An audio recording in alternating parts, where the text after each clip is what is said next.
All right, that brings us to the agenda item for the night at 6.3. How many cards do we end up with? 6 speakers and 11 minutes pre-recorded. How many of these? So there's 8 cards. 2 of them are yielding. Okay. 35 minutes total. So what I have here is I have 8 cards, 2 of which yield time to another. So 6 speakers, is that what I have? We also have 11 comments that came in over the phone. Ms. McGillicott has those recorded and tells me they total a little bit over 11 minutes, correct? So if we have 6 speakers, 2 of which have been given extra time, so essentially we have 8 speakers.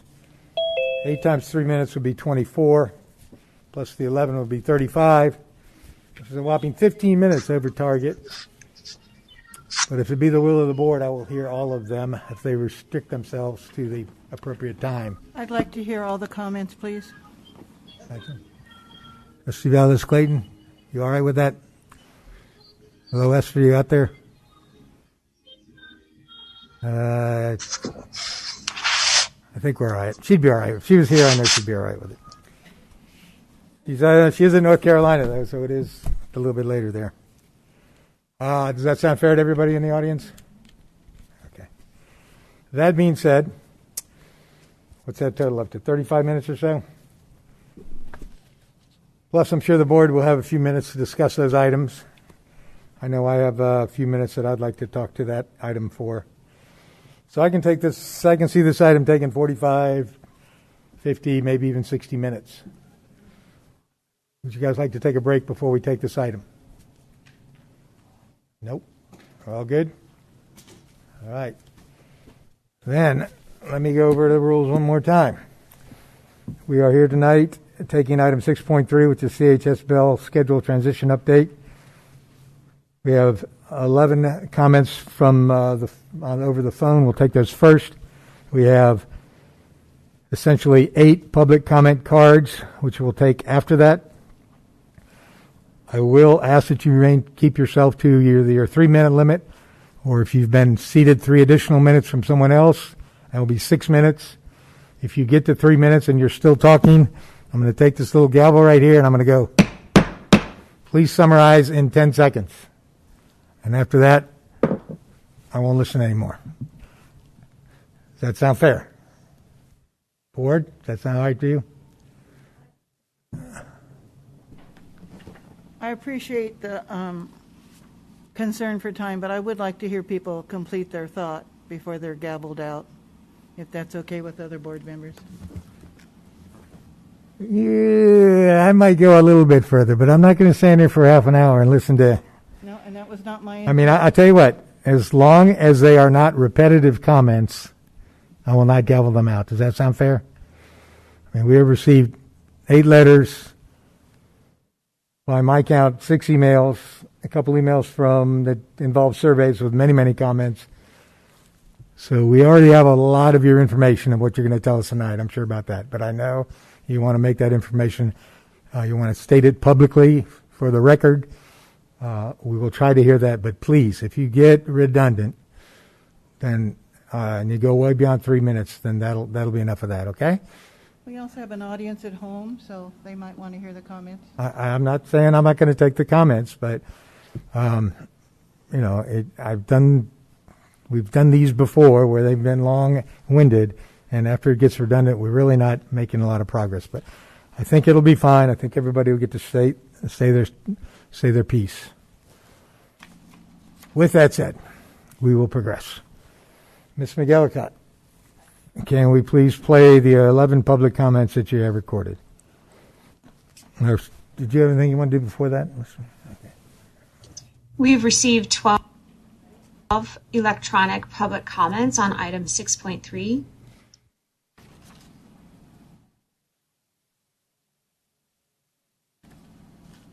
First, we have Charlotte. I'm sure you've heard a lot about this, and as a student who suffers from depression and has ADHD, I feel a need to speak out against this. I have had a lot of struggle with this school year. Yes, some of it was due to quarantine, but nonetheless, I used to be a straight A student, and now I'm getting B's and C's with today's schedule. The thought of cramming a full year's worth of class in half a year honestly scares me. Is learning or passing the test prioritized here? Because if I'm completely honest, I feel like I haven't learned much this year. It's hard for me to focus throughout the day. It's difficult to find motivation to do homework, and personally, I don't think I'm going to be able to keep my head up with the 4x4 plan.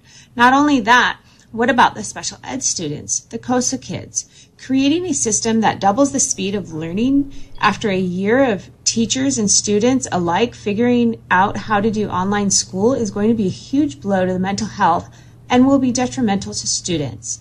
I've been told by many people that this system doesn't seem like a great idea. Again, as someone who suffers from depression, anxiety, and other mental illnesses, just from this school year and other factors, the idea of a faster, more intensive year makes me fearful for me and my friends' well-being. Please do not prioritize the sporting group of students because it makes the school look better. In my opinion, the mental health of your students holds more value than football. Thank you. We have Amy and Scott. We are writing to you as concerned CUSD parents. We have 3 children in the CUSD system, 2 at CHS. We know, as a school board, you have voted to change the CHS schedule from a regular semester schedule to a 4x4 block schedule for the next academic year. We have attended PTO meetings and read the correspondence from CHS and from Superintendent Mueller, where reasons were cited for making this change, including increasing the ability of students to remediate failed courses and to allow students to take more courses, variety, than they previously have been able to. As parents, we appreciate that you are working and volunteering your time on our behalf. We have no doubt that you have our students' best interests at heart. It was troubling to read the 8 letters published in the Eagle Journal, jointly written by 42 CHS teachers with a combined 600 plus years of experience from 8 different departments objecting to this change. Their reasons are many and varied. There is clearly no buy-in from these CHS faculty members, and so whatever arguments have been made by the administration for this change to 4x4 block schedule, the faculty finds them to be lacking. We appreciate the teachers listing their various and, in our opinion, significant concerns and bringing them to the attention of the community through the local paper. If the teachers feel undervalued and unheard, the students will bear that as well. We thank you for all your service to the community, and we stand by your thoughtful response. We have Abby Burke. As the parent of 2 CHS students, I have heard extensive concerns from CHS students and teachers about the proposed 4x4 schedule. Over 40 CHS teachers who will be implementing and delivering the 4x4 schedule have raised serious objections. Over 76% of surveyed CHS students disapprove of the 4x4 schedule for next year. Even if the 4x4 were to deliver some benefits, the overwhelmingly negative perception by those involved will limit positive impacts. Significant change requires buy-in and understanding from key stakeholders to be successful. With the 4x4, the necessary support is clearly missing. I urge the CUSD School Board to listen to the most closely impacted by the 4x4 and move to delay implementation. And we have Riki. Have you considered the impact on the military kids that move in and out of the area? This is for sure detrimental to their academic career. Moving mid-year is not ideal and not a choice for these kids. It is highly likely that they will move into an area that is not 4x4, so their efforts are wasted after they move. They are placed in the same class they had just finished because there's nowhere else to put them. No other option to progress in the same school year as they would if they had not moved. Has this issue been discussed? What was the outcome? Answer. Next we have Andrea. The proposed 4x4 schedule is detrimental to the military students who comprise a large portion of CUSD's enrollment. It will be impossible for a student to move into or out of this schedule and enroll in a traditional schedule without missing vital information. A student here who has English or math second semester and has to relocate to a traditional school calendar will have missed a half year's worth of instruction, requiring summer school to catch up or an increased course load the following year. After the pandemic trauma endured by many, if not all students, it is time to let them get back to the schedule pre-COVID and relish their high school years. Do not force a college experience on high school age students. Next we have Alini. My name is Alini Kapitkanis, and I have 2 children in high school. As a pediatrician for over 20 years, I am against starting the 4x4 schedule this coming year. As you know, the pandemic has brought challenges that as parents, students, and educators, we have all worked hard to navigate. As this year has progressed, I have continued to worry immensely about the mental health of the student population, with good reason.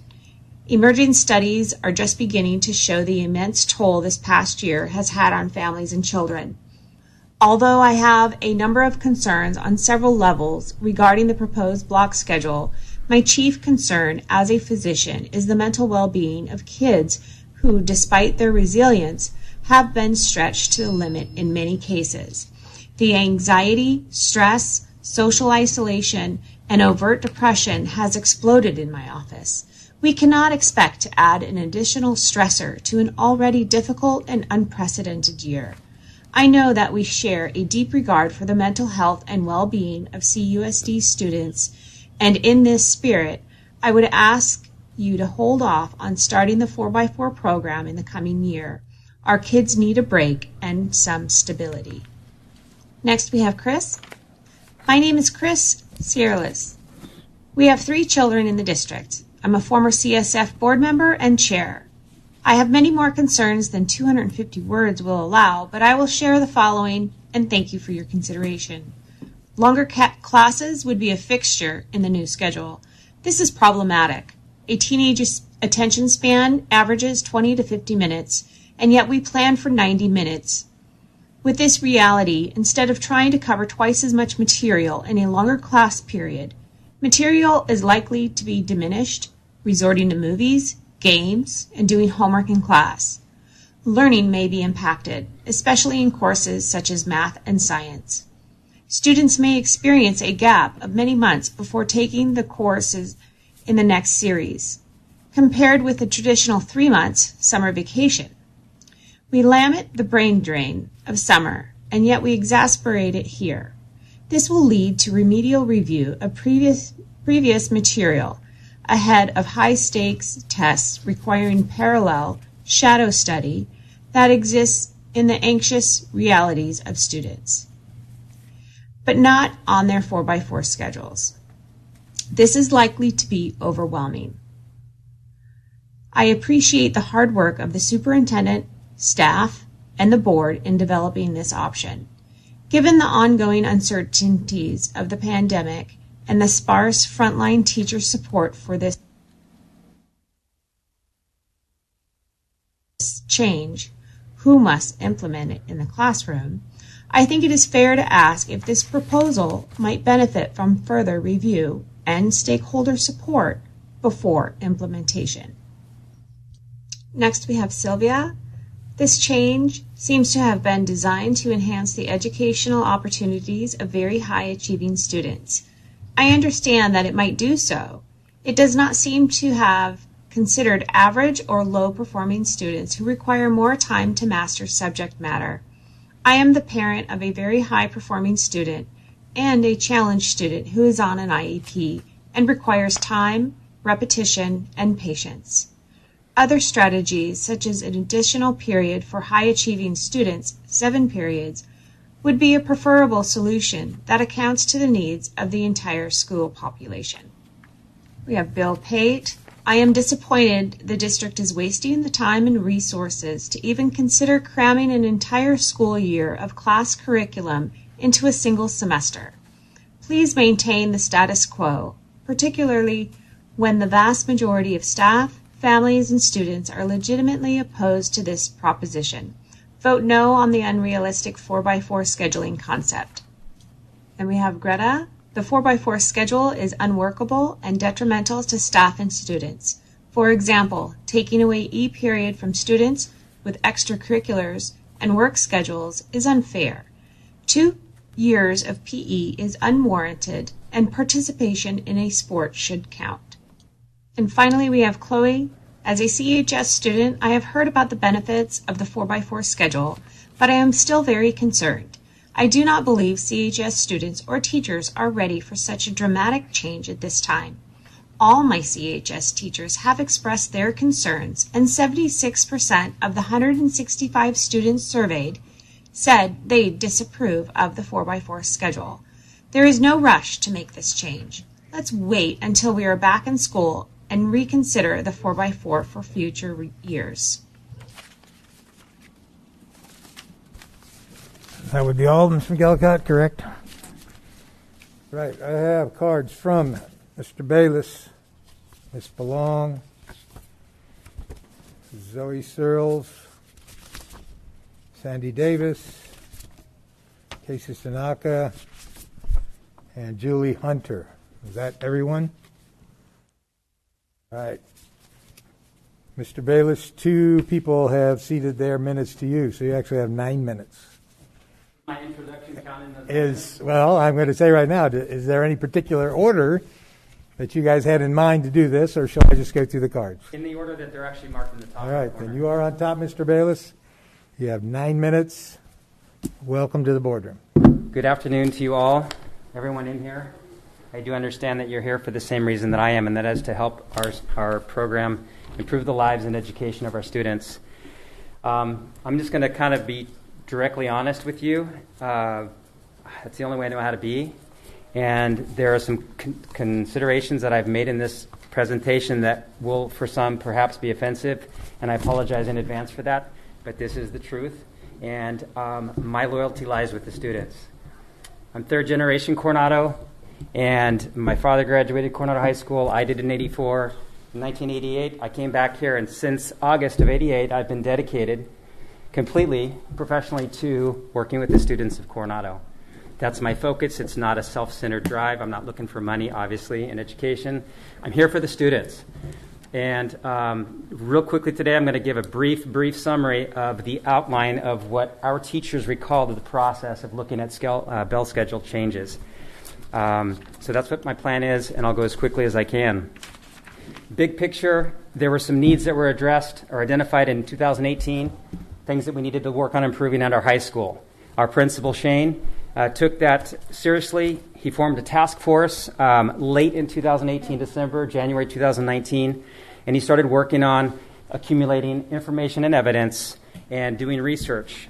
He formed a team in the spring of 2019.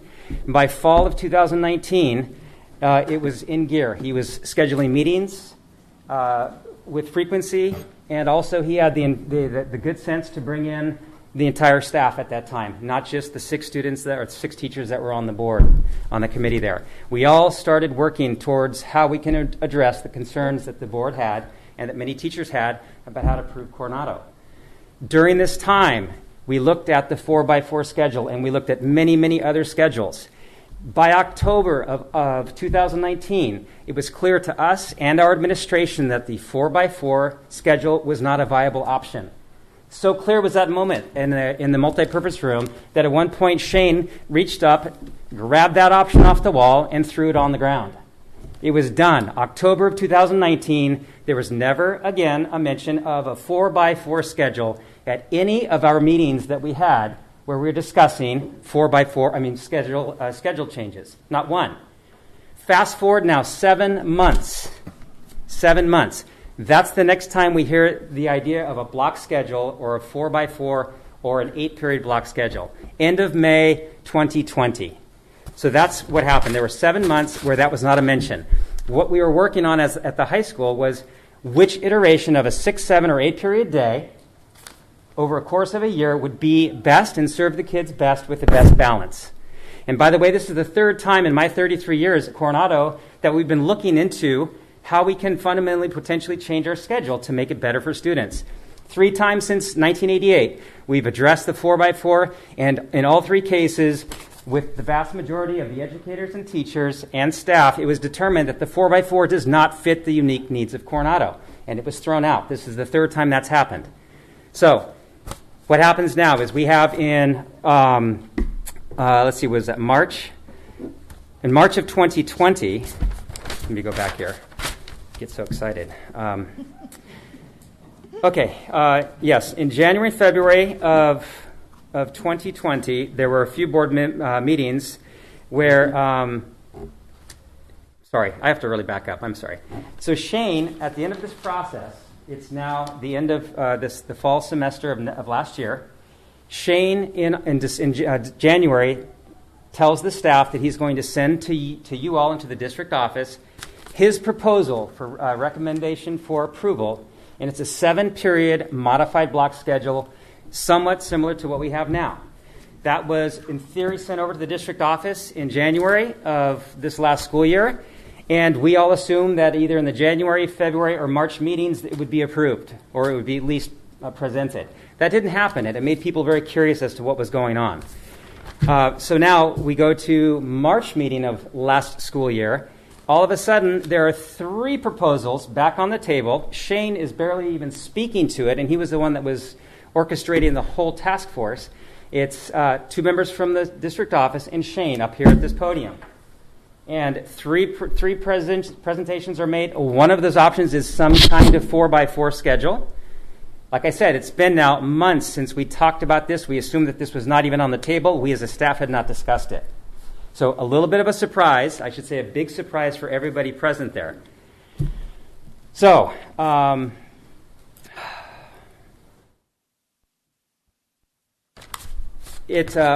April, then, we get into like the 3rd day before the end of April, we get a message from Megan Battle at the district office that she would like to have a couple meetings to discuss bell schedules. This is in COVID, and people are really confused about what's going on. It's 2 meetings, 7 days apart, May 1st and May 8th, where, surprisingly enough, the discussion still continues about 4x4 schedules, or actually 8-period block schedules, which actually are a little bit confusing to a lot of people. Long story short, that happened. The evidence, the data on 4x4 efficacy and advantages was 15 to 26 years old that was presented at that first meeting. And we never received information that was more current than that. Again, very strange to us. In May, Dr. Battle sent a recommendation to the board that she was going to recommend an approval of an iteration of an 8-period block day. When I asked for clarification about what that meant, was it a 4x4? Was it a modified block like we have now? Because technically we have an 8-period modified block schedule at Coronado pre-COVID. 0 period, 7 period, 1 through 6, and we block on Tuesdays and Wednesdays. Very confusing. I got no clear answer back from the district office on what that was and what it would mean. We only find out after the board meeting that, lo and behold, a 4x4 block schedule has been approved. Again, there was a 7-month block of time that no teacher on the Bell Committee, no teacher at the high school staff had any input. None. 0 on a 4x4 schedule. Did we have input in that question and answer phase on May 1 and May 8th? Yes, but the decision had already been made. Clearly, the decision had been made. 7 days is not enough time to research and design a program. Clearly, it was already done. So, let's go to March. March of this year, we finally find out why Shane's schedule was never even recognized or looked at. In a conversation with a few teachers, the superintendent confided that, in fact, the reason why that schedule that was sent over by our principal the year before was because it was too similar to the existing schedule. That was the reason it wasn't even considered. Somebody somewhere wanted something different or more different than that. And that's why it wasn't even addressed. So let's go to last week. Last week, April 13th, WASC's survey asked Coronado High School teachers, do you feel that the 4x4 bell schedule adoption was made collaboratively and transparently with input from all stakeholders? 6% of our staff said yes. I've never in my life in 30-some years seen a 6% buy-in on something that we're going to be pushing forward. It is absolutely ludicrous to me and to our staff. 6% said yes. Please, when you have a chance, look at the survey. Some will counter that the timeline and WASC survey results listed here don't in fact reflect the truth, that they only reflect our perception. Well, as they say, perception is reality. And with the overwhelming number of disenfranchised and disillusioned instructors still holding the belief that the 4x4 bell schedule adoption was not made collaboratively or transparently, does it actually really matter that the list of collaboration opportunities might suggest otherwise? No. Furthermore, can anybody possibly imagine trying to push the stakeholders in this endeavor through this daunting and disruptive 3-year process when the vast majority of us know in our hearts, we know in our hearts, it would be harmful to our students' mental well-being and academic successes? Lastly, in sum, no participation, no collaboration, and no buy-in from the professional high school teaching staff on the 4x4 schedule proposal this last spring took place. Additionally, the manner in which this 4x4 adoption was somehow placed back on the table and prioritized by the district office after all discussions on that topic had ended many months prior does not leave anyone with the perception that this process was honorable, honest, or transparent.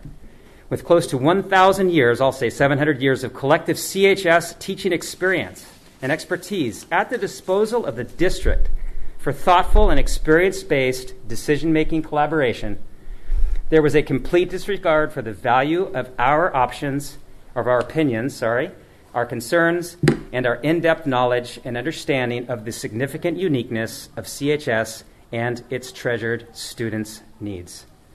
Thank you very much for your time. I would respectfully request that this become an actionable item at the earliest possible moment in time so that we can move forward with a plan for next year. Thank you again. I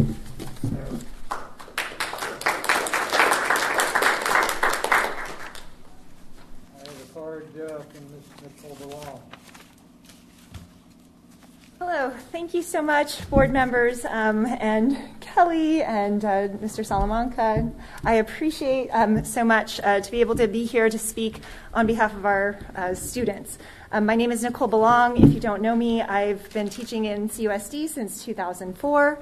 I am the ASB advisor as well as the AP biology teacher, or one of the AP biology teachers. I think when Smokey said that it was a big surprise in May of last year when we heard the 4x4 being voted on and to be implemented. That is absolutely 100% accurate. It was COVID. We were shocked. I was, like, what's going on in the world in general? And then this was not what we were talking about at all. We care about our students. We were very thoughtful in the implementation. When we were discussing the board or the new schedule, we were taking students' feedback into account. Our students are the most important stakeholders, and that is why we are all here, is to make sure that they have the best possible opportunities, that they are able to grow in our schools, and for us to not even think about what their concerns are is concerning to me.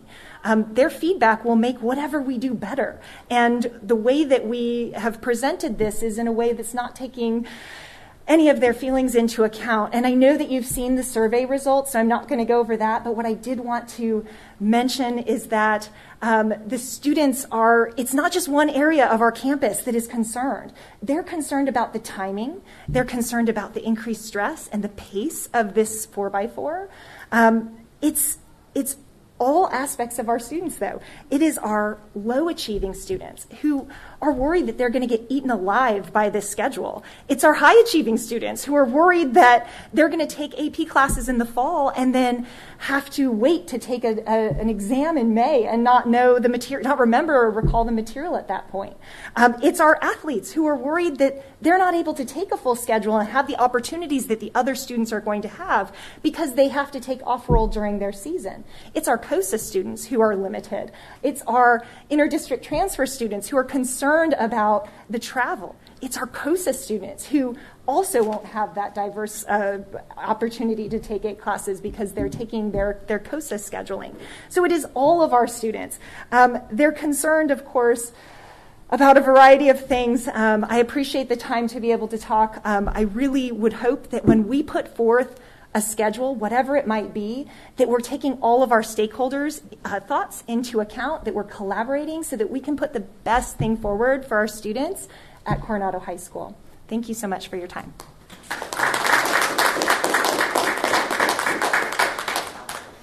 Thank you, Ms. Belong. The next card is from Zoe Searles. Did I pronounce that correctly? Yeah, that was good. Thank you. Okay. Hi, my name is Zoe Searles. I'm a sophomore here at CHS, and I'm here today to convince you guys to postpone or cancel the implementation of a 4x4 schedule. I strongly believe that this schedule will not benefit students here, and I know I'm not alone in saying this. Yesterday evening, I came together with a couple other students, and I sent out a petition to CHS students. Within one day, we were able to get over 370 signatures. The petition states that we as students urge the administration to reconsider using the schedule. There were around 40 comments of students protesting the schedule. The student body has spoken up against this and rallied in one night to stop the administration from implementing this plan and this schedule. That alone should lead to a evaluation of the benefits versus consequences of this change. I know that some of the administration has come from other schools that have implemented the 4x4 and been successful, but Coronado High School is different. A good amount of our students are from military families that move around frequently. This means mid-semester and mid-year transfers. Students who are at regular schools with regular schedules will be unable to catch up on work with the 4x4 schedule.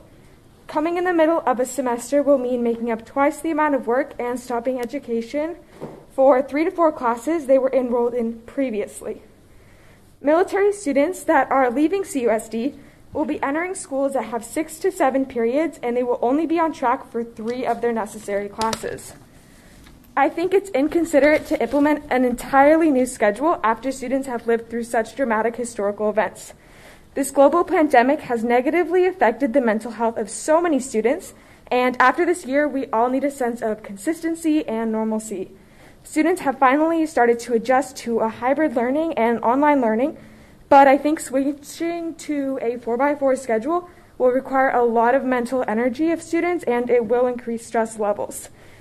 As a representation of the class of 2023 in this meeting today, I wanted to highlight the fact that consistency provides comfort within the student body, and this schedule does not benefit the students in my grade that are pushing themselves to be successful. In one of the videos shown in class, it stated that we are expected to lighten our load to avoid having 5 hours of homework a night. Colleges expect us to push ourselves to the limit for our junior year, so many of us cannot and will not lighten our loads. This new schedule will make it extremely hard for us to memorize and understand all of the information taught in our classes. There's not a lot of flexibility with this schedule because most AP classes are only offered one term. This constricts when we can take our classes and how many we can take. Student athletes will be definitely at a disadvantage here because they won't be able to take a 4th period.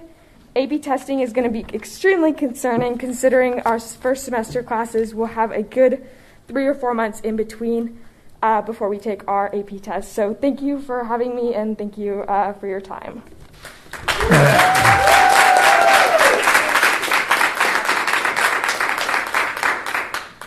Thank you, Ms. Searles. You speak well publicly. Good job.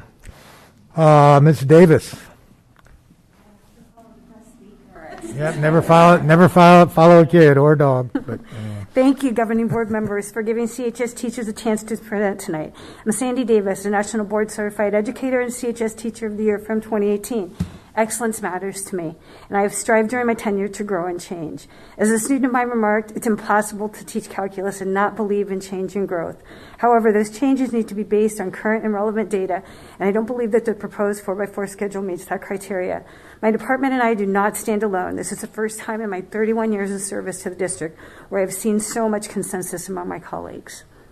I have many concerns with the proposed schedule. However, my biggest concerns are loss of instructional minutes and the subsequent loss of time with my students. I don't care about prep period minutes. I care about the length of time I have to build relationships with my students and cover content. Quite simply, one cannot build the relationships in 18 weeks we have done in 36 weeks because we will have 20 hours less instructional time per class. Times have changed faster each year. Internet research, social media, smartphones. Yet the research cited from Dr. Battle's brief to teachers last April about a 4x4 is from 1990, the year I started teaching, 31 years ago, 1994 and 2006. I respectfully suggest this research does not qualify as current best practice for consideration. That was, in fact, pointed out by Heather Bice last April when she sent Dr. Battle more current studies that represent research on the impact of student subgroups and research on increasing college and career readiness, two of the areas of growth for CHS. The two areas of study are from a 25-year longitudinal study on a school's transition from traditional schedule to block schedule that show when the demographics were analyzed, the results showed a statistical significance in higher mathematics scores in all groups on the traditional schedule years as compared to the modified 4x4 block schedule. The estimated writing scores seemed identical for two groups, but the students on the free and reduced lunch program had a lower passing rate on the block schedule. Similarly, the secondary math study posits that nationally, schools following 4x4 block schedules were found to have mathematics achievement scores 2/3 of one grade level lower than schools following a 50-minute year-long mathematics course. Typical college-bound students who do not take mathematics all 4 years of high school likely diminish their odds of bachelor's degrees completion by about 20%. Related to this research, the 4x4 schedule has shown to be problematic for the math department. We have eliminated honors courses as IM1, IM2, and IM3 for the 4x4 Bell schedule, despite the fact that you've been told it provides more choices for students. Additionally, while the pathways provided by the district make it appear students can take more math, the data supports that students are, in fact, less prepared on a 4x4 schedule in mathematics, and we are providing fewer opportunities for our younger honor students. First, do no harm is a principle typically interpreted to mean that your actions should not cause injury or injustice to people. Look at the data and please ask the district office to stop implementation of the 4x4 schedule because that is what is in the best interest of our students. Thank you for your service and consideration of our request.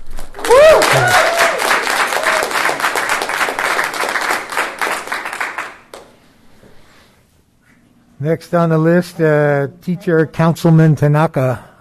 Welcome. Thank you for this opportunity to speak with you this evening. When a school district is healthy and is functioning properly, a big change like a new bell schedule is developed collaboratively between principals and teachers. If there are disagreements between principals and teachers, the creation of more than one option is often contemplated.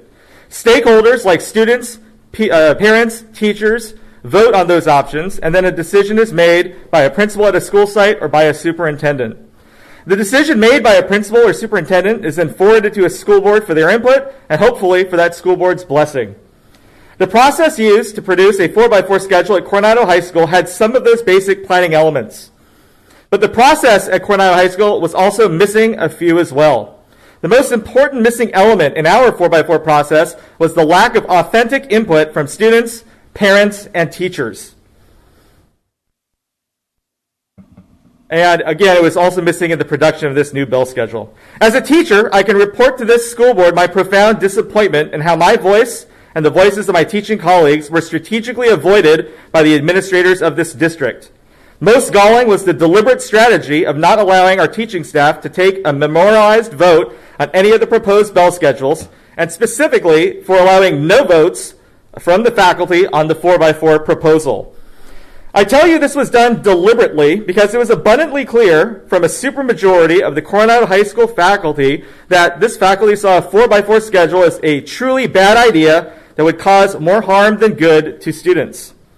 The teachers at Coronado High School see the 4x4 proposal as an effort to place the value of the quantity of classes we could offer ahead of the value of offering high-quality, year-long instruction at a more manageable pace for students and teachers. Ultimately, 42 Coronado High School teachers had to sign 8 different department letters to create this opportunity to show you, as a board, the near unanimity of our concerns as a CHS faculty toward the board-approved action of moving forward with a 4x4 schedule for this coming school year. My first words to you tonight reference what a healthy school district that is functioning properly should look like. The Coronado Unified School District is not a healthy or properly functioning school district as far as most Coronado High School teachers are concerned. It is ludicrous that teachers have had to beg and plead with this board to be heard, and it is ludicrous that you as board members will be told how we have had dozens of meetings to hash this out. If the 4x4 was such a great idea, there would be at least one academic department at CHS speaking in favor of the 4x4 today. Instead, we are united in raising our voices to this board, and we are urging you to stop being a rubber stamp for anything proposed by your administrators. You were elected by families in Coronado. Your oath of office is to those families, not to teachers, and not to bureaucrats. You should only move forward with a 4x4 schedule if you have few, if any, doubts about how well a school with 1,000 students could execute a master schedule, placing its most rigorous courses in its first semester. If you have significant doubts, then the most appropriate and the most conservative approach would be to direct your staff to stick with the current year-long bell schedule. Thank you.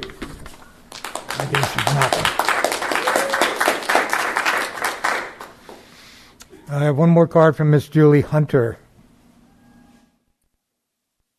Hello, my name is Captain Julie Hunter, and I have been fortunate enough to be stationed in Coronado multiple times in my 26 years in active duty, and I intend to stay here with my family after I retire. I have 3 girls in the Coronado School District, so I take this item and this matter very seriously. We have 2 distinct bases in Coronado, North Island and NAB, along with 3 military subdivisions of housing, NAB, North Island, and the Silver Strand. Those are a lot of military families, not including the hundreds of military families that rent or own out in Coronado. And then, of course, the folks that come over the bridge because Coronado has so much to offer. I won't repeat the items that 2 emails brought in. It's the same concerns I have. But I would argue that military kids coming in mid-year face a significant challenge. They start over every 2 to 3 years, and they're proficient at starting over. Sometimes they become immune to starting over. One of the options for military kids coming in is that they'll finish the academic year online. I consider that cruel. I hope that you would consider all the different customers that you have, all your different students, all the different classes, before you implement this. I think that if military kids feel unwelcome or can't transition to this district, you'll find that middle school and high school families may not opt to come here. And I think we need those kids in our school district. They make a big difference in Coronado. And finally, I'd like to say that when you look around at who's volunteering in Coronado, the youth sports, the religious ministry, the parents in the classroom, the military bring a huge wealth of time and energy to the community, and I think we benefit from that. Thank you.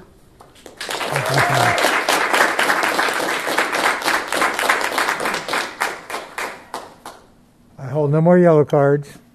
We have no more recording. Is there anybody in the room that feel they didn't get a chance to speak their piece? Is there anybody in the room that didn't get a chance to speak their piece? That being said, we will continue on with the agenda. Anybody need a break, or are we plowing ahead? Take a break. Dr. Anderson Cruz would like a break. We will adjourn for 5 or 6 minutes, and we will pick up with Principal Schmeichel and Assistant Principal Burling's report to the board. Thank you. Thank you for all your comments. Of course, you're welcome to stay.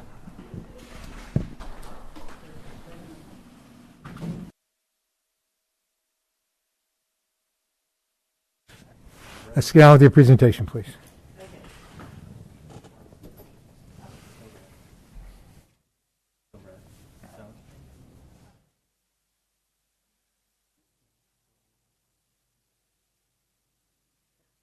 Okay. Good evening, President Pontes, trustees, Deputy Superintendent Salamanca, Student Rep Kelly, and Ms. McElligott. Thank you for having us here to talk about the bell schedule of Coronado High School, along with everyone else. I am Catherine Burling. I'm an assistant principal at Coronado High School. Mr. Schmeichel and I were asked to be here this evening to provide an update on the schedule transition process. As you all know, in 2018, this body charged CHS with studying schedule change options that would provide more opportunities for students of Coronado High School. We feel a change in format aligns with the stated vision of CHS. As we've moved through this process, we have remained committed to this vision and will continue to make connections, challenge our students, and be champions of student success. Our planned new bell schedule will increase student flexibility, provide opportunities for remediation and acceleration, and will expand college and career opportunities for the students of Coronado High School. As you have heard this evening, the bell schedule change process was not perfect. While we had hoped for more widespread and organic buy-in, we are here today with the information to provide you about our bell schedule. As I think everybody in this room knows, change is hard. We, the administrators of Coronado High School, care about the Coronado High School teachers, and we want them to feel supported. Our role is to support them through this change and to work with them as a team to make changes that will be good for students, working alongside the students and the parents. You've already heard part of the timeline tonight, but I'm going to reiterate it so that we all have the same understanding. It is really important that we understand the path that this process has taken. CHS spent over a year examining bell schedules and data related to bell schedules. We presented a 7-period bell schedule to the school board. You responded by asking us to find a schedule with even more opportunities and flexibilities. This is when the intended process changed. After exploring options within the parameters provided by the board and senior administration, people who are career educators with experience as teachers and instructional leaders operating within an alternative bell schedule, the schedule, a 4x4, was approved by the board in May 2020. The 4x4 was not a part of the discussions in the beginning, but it is where the process has landed, as it does maximize opportunities for students. Today's presentation will look at the implementation of the 4x4 at CHS and how this structure can be used to improve student outcomes. On this slide shown here, you will see a list of types of meetings and plannings that has occurred during the process. Contrary to how some staff perceive the process, there has been opportunity for involvement. With that said, did the process meet each individual staff member's expectations? No.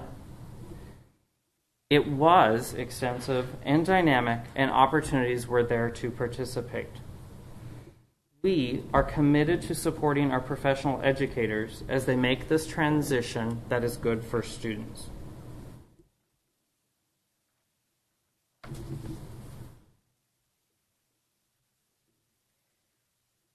So why a format change? In the time since the current bell schedule was adopted, the demands for meeting college and career readiness have changed significantly, leaving the traditional 6-period day inadequate for some of our students' needs. CHS has begun to fall behind other area high schools in national and regional rankings. Our students will benefit from the flexibility and increased opportunities to earn credit provided by the 4x4 schedule. These include additional opportunities to reach advanced courses, immediate remediation opportunities, the ability to add support classes to a student's schedule without taking away another class, more opportunities to complete UC A through G requirements, more opportunity for world language and 4-year programs such as NJROTC, BAND, and COSA without taking away other class opportunities. There's more opportunity for courses of interest, including dual enrollment, core content electives, CTE pathways, and the student's ability to complete those full pathways. Added college and career opportunities, including time to take internships. Students do have the opportunity to choose to take 3 or 4 in order to tailor this to their individual needs. And teachers will be focusing on 3 groups of students at a time instead of 5. We do recognize that there is no such thing as a perfect bell schedule format. There are benefits and challenges to all schedule formats. Some of the benefits of a 4x4, students will only have 3 or 4 classes on which to focus at a given time. Students can complete graduation requirements and have room to explore elective options, career pathways, and other interests. And students have more schedule flexibility and can take unscheduled periods. You'll hear this referred to as an off-roll while still meeting college and graduation requirements. The challenges are well known. Course content does move at a more rapid pace. Students sometimes, especially the high achieving students, choose to take more demanding courses instead of exploring electives of interest. Students may have gaps between sequential courses, though we have planned our master schedule in order to give students the option to choose not to take gaps. If students are absent frequently, they will fall behind in their classes because classes meet daily for longer periods of time and cover more content in a given lesson. The board has already seen this slide before, but we wanted to bring it back for reference. As you can see, a majority of the top performing high schools across the region have already made this shift to more flexible schedule formats in response to the change in college and career acceptance pathways. Transitioning to the 4x4 is a shift for teachers. As we focus on the transition, this year we have provided opportunities for teachers to speak with peers, like peers at other 4x4 schools.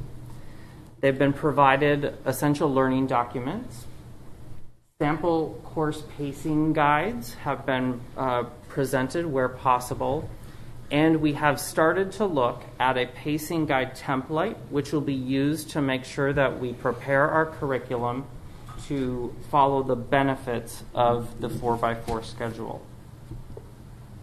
Here in front of you on the slide now is the example of a pacing guide that will be used to support the transition from year-long curriculum delivery to a semester term-based delivery. This process helps us focus on essential learnings, student success criteria, and how students show what they know and have learned. About 25 teachers, so less than about a third of our teachers, recently completed a thought exchange about the transition. And you'll see here that the top thought was related to paid planning time for such a large curricular shift.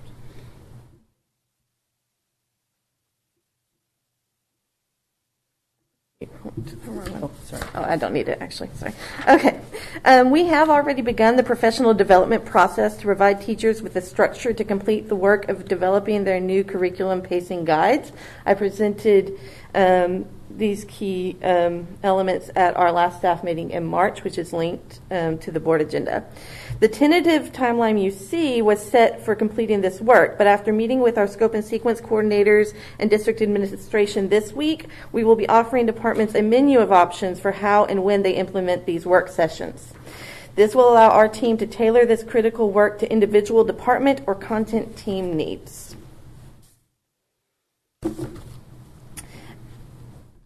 A move to a 4x4 is going to be a major shift in routine for teachers and students.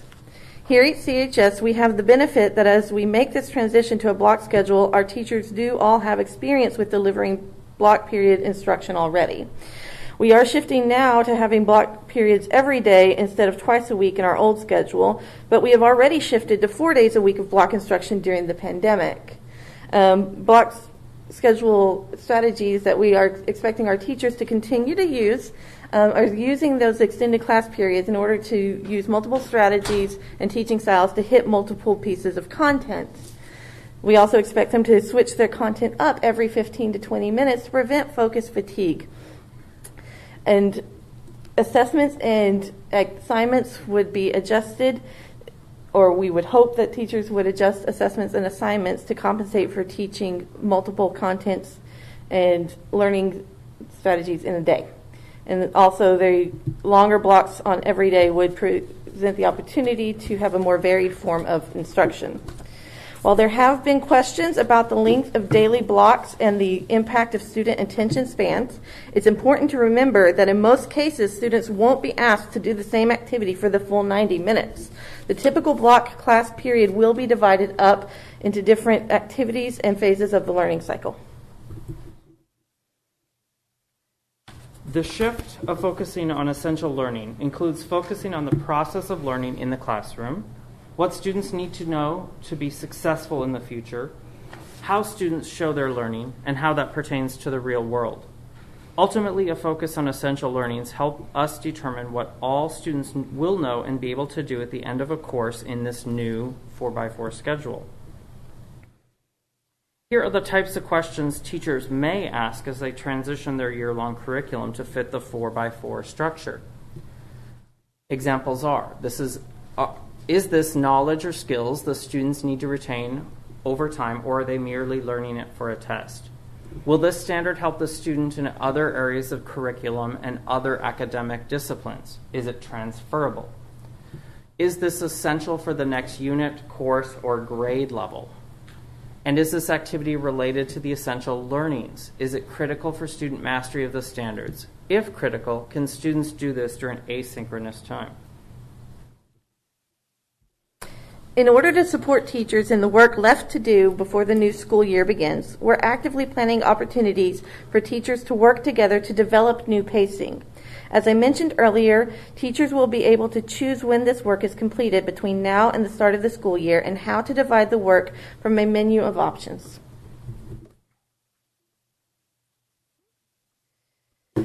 I want to take a moment to clarify some language. A shift to a 4x4 is not actually dividing how long students spend in a class by a full half. As you can see, before the pandemic, teachers saw students for approximately 9,180 minutes across a course for about 255 minutes a week.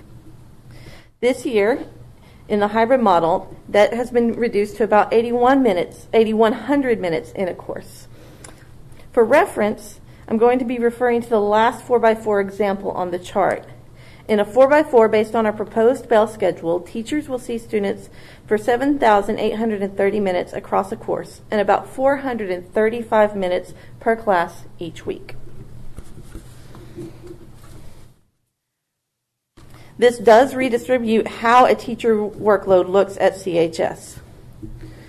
As a unified school district, this slide shows a comparison of teacher contract time according to the planned 2021-22 school year schedules across the district. CHS teachers would now be teaching 6 class periods a year, 3 in the fall and 3 in the spring. Their 36-week schedule will be divided into 2 sets of 18 weeks. Under the 4x4 Bell schedule, all CHS teachers will experience an increase in the amount of daily preparation time built into their workday for ongoing support with the implementation of the 4x4 Bell schedule. Now, what will the student experience be? Just a few bits of information related to that tonight. First of all, some of the technical. School will start at 8 all 5 days of the week. Students will see their 3 or 4 teachers every day of the week. Students will be in class 90 minutes, 4 of the 5 days a week, and 70 minutes on Wednesday. Wednesday will be an early release day. Coronado High School will now align with the rest of the school district for the early release day. If a student takes 3 classes, his or her average day could be from 8 to 1:30 or 9:45 to 3:15. If a student takes all 4 classes, the length of the day is from 8 to 3:15. And 8 to 2:10 on Wednesdays. We will have a 15-minute breaks between each class and continue with our 45-minute lunch period, as we currently have. The length of the school day is not getting longer because of the 4x4. It is because the state changed how they calculate our annual minutes of instruction, and our old schedule no longer met that requirement. So this length of the school day will be, as mandated by the state, similar to what you see in front of you. COSA students will now have an opportunity to take up to 6 classes in addition to their COSA classes without lengthening their school day. Under the old schedule, COSA kids could take 5 classes at CHS plus their COSA classes. During the class day, you will see collaboration, which is currently used in many of our content areas. And you'll see a variety of instructional practices to engage students of varying learning abilities in order to help them grow and become successful, happy human beings. For families that have not yet had the time to review all information and resources put out about the 4x4, please go to the Coronado High School website, and under the Academics menu, the first option is the CHS Counseling page.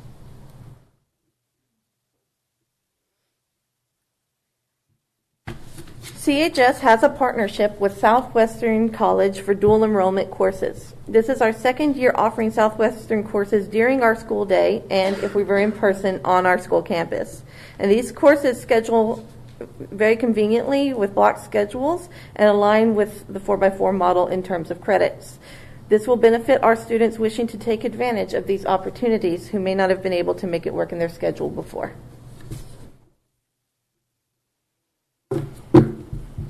And the data.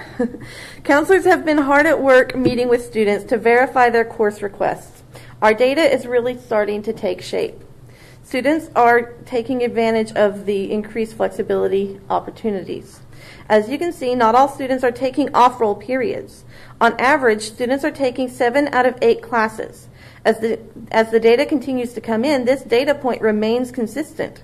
Students are 3 to 4 more times likely to request the afternoon off-roll period than the morning off-roll period. We've also noted that requests are higher for our science electives courses than this time last year.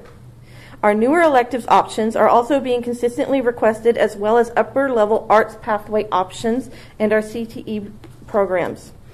Students are taking advantage of taking multiple math and language courses. This is what we call sequencing, instead of having instructional gaps.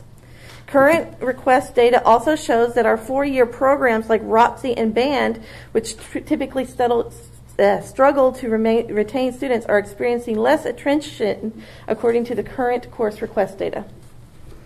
So why now? Why transition to the 4x4 now?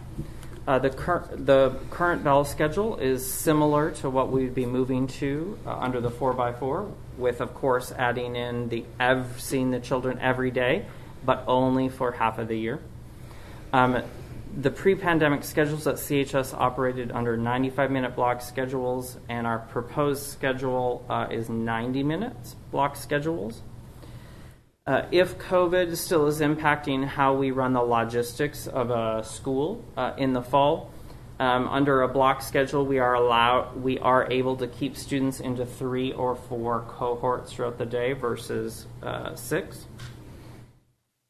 And additional opportunities will continue to be provided through the end of this school year and over the summer and in August to prepare our teachers, parents, and students for this big transition. Board members, what questions or comments do you have?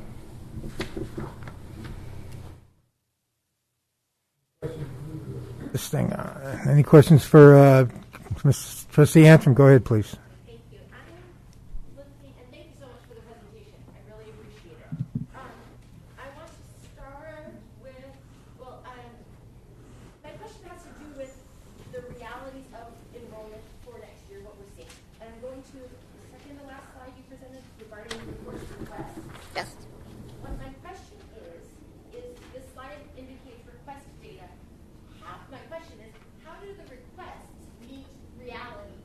Next year's schedule. So students are asking for all these things, but my concern is the size of our teaching staff and the size of our student body. Can we? There we go. Yes. I'm going to take this question. As of right now, and the data that was presented, it was last week's data. Counselors are still working through and have to still visit our current freshmen who are going to be sophomores. So we've got about 20 to 25% of the currently enrolled students not yet in the system. As far as building the schedule, we're going to build it in 2 ways. Or when I say we, I mean myself.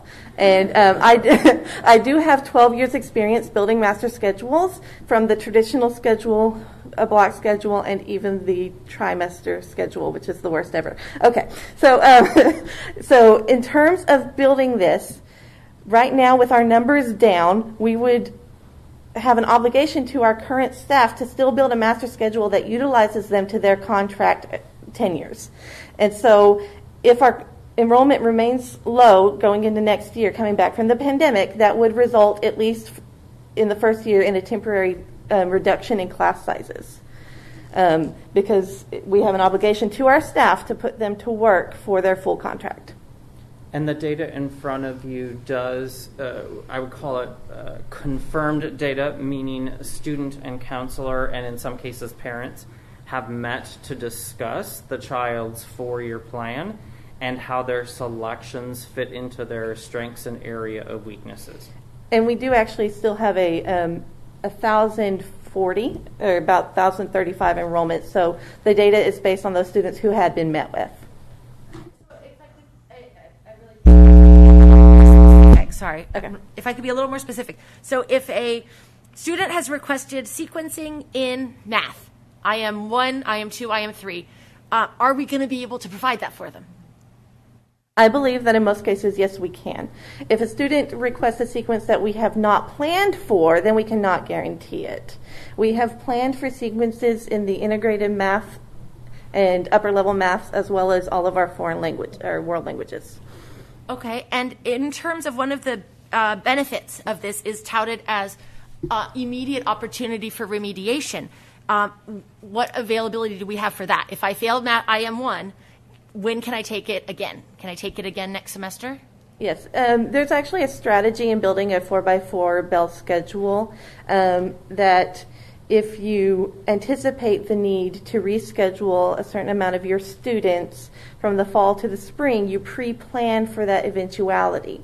You build a section in the spring that is built according to what students have requested, but anticipating you may need to collapse it, redistribute students, and build the lower level course to capture those students who need to remediate.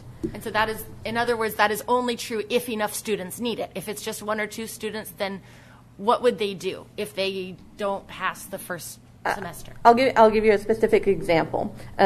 For example, not all students are going to request to take Integrated Math 1 and Integrated Math 2. Some students are going to take Foundations of Integrated Math and then Integrated Math 1. What that will mean is that we have Integrated Math 1 sections in both the fall and the spring. So if a student is unsuccessful in Integrated Math 1 in the fall, then I can prepare the master schedule in a way that there are reception seats in the spring if a student needs to immediately remediate into that course. Okay. And please note that just because a student failed does not necessarily mean that remediation is the best approach in supporting that student. We'll look at a variety of data points of that student to determine the reason and nature for the lower grade and how we can support that child to continue to grow. It could be through other support classes. It could be through other accommodations, modifications.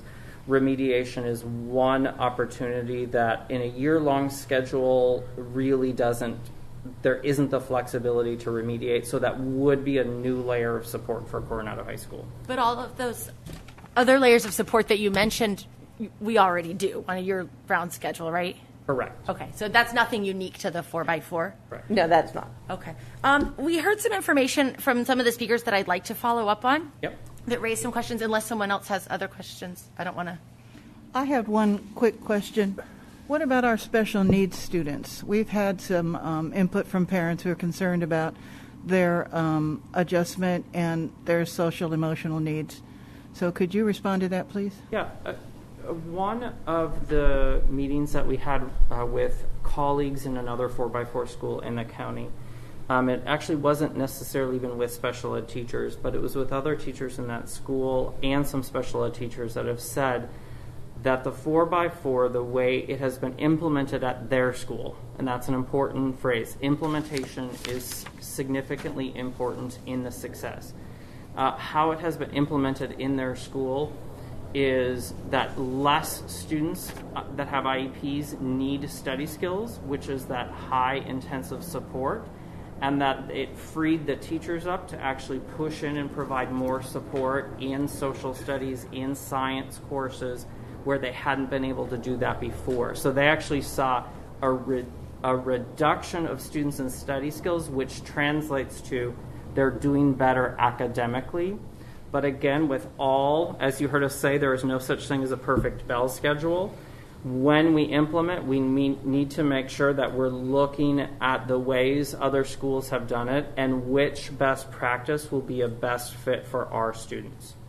Yeah, that was my concern, that we need to meet the needs of our students, not necessarily the needs of students in other schools. We are one high school. Other districts have several high schools, so there are choices. But the choice that the board selects for students is the choice.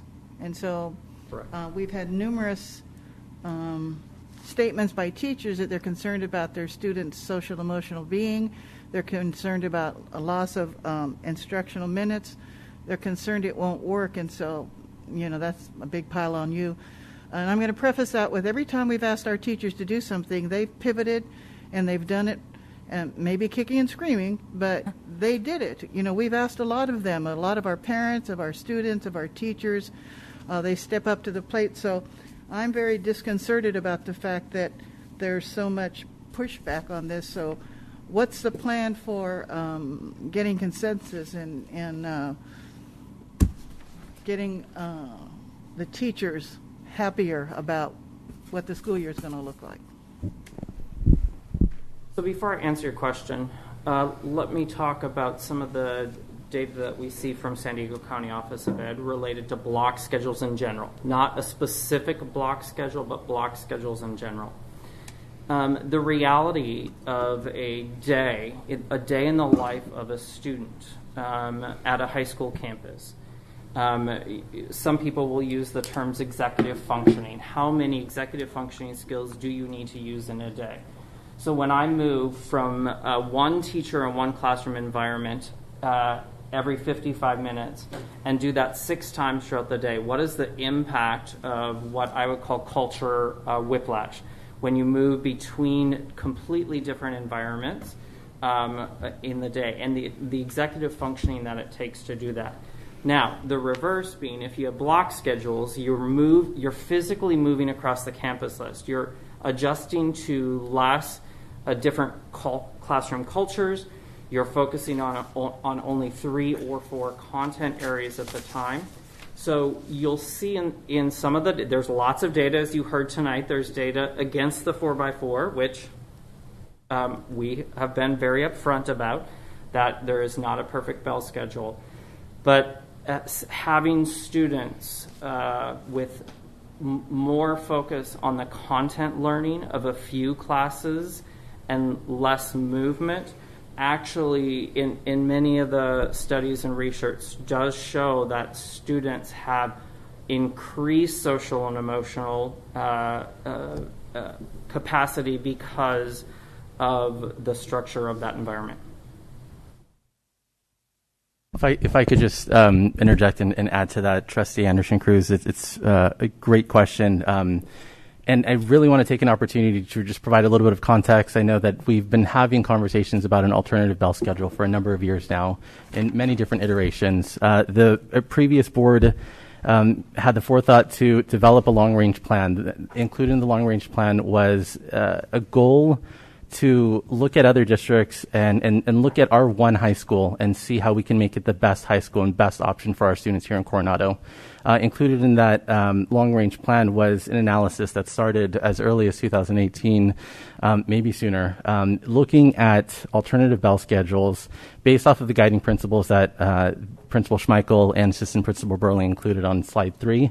In addition, the board provided us additional parameters, provide us a recommendation that not only adds opportunities for intervention and extension, expanded college and career readiness, student flexibility, but also that fits within our established full-time equivalent within our budget that wasn't going to cost us additional dollars. Let's see. That was consistent with the collective bargaining agreement, and as Principal Schmeichel mentioned, consistent with our legal requirement to provide a minimum number of instructional minutes that's directly tied to our level of funding.